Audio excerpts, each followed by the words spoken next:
மதுரை மாவட்டம் உசிலம்பட்டி அருகே குடியிருப்பு பகுதியில் செயல்படும் கல்குவாரியை மூட வலியுறுத்தி கிராம மக்கள் லாரிகளை சிறைப்பிடித்து போராட்டத்தில் ஈடுபட்டனர்.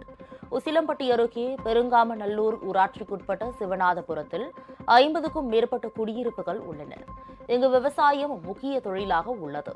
இங்கு கடந்த 6 மாதங்களுக்கு முன்பு இங்கு 13 ஏக்கர் தனியார் நிலத்தில் சட்ட விதிகளை மீறி கல்குவாரி தொடங்கப்பட்டுள்ளதாக கூறப்படுகிறது.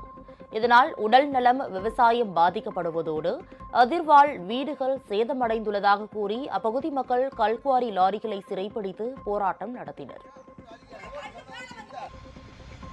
இப்ப இந்த ஒரு வருட காலமா இவங்க வந்ததுல இருந்து வெடி வச்சு ஒரு நாளைக்கு ஒரு வெடி இல்லை 4-5 தடவை வெடி வைக்கிறாங்க.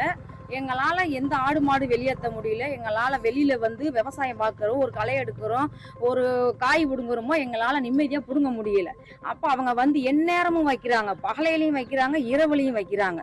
லாரி இதில் ஒரு 1-2 லாரியே மண் அள்ளிக்கிட்டோ போக கிடையாது. ஒரு 200 லாரி வருது. 200 லாரிக்குள் நாங்கள் ரோட்டில் பிள்ளைகளை ஸ்கூலுக்கு கூட்டுக்கு போக முடியல. எங்களால் வேலைக்கு வர முடியல, வேலைக்கு வர ஆளுகளும் வர முடியல. பார்த்தா எங்கனோ பார்த்தா லாரி. அப்போ இதை திரும்பி பார்த்து வர்றதுக்குள்ள என்ன நடக்குமோன்ற பயத்திலேயே இங்கே வரும்படியா இருக்கு.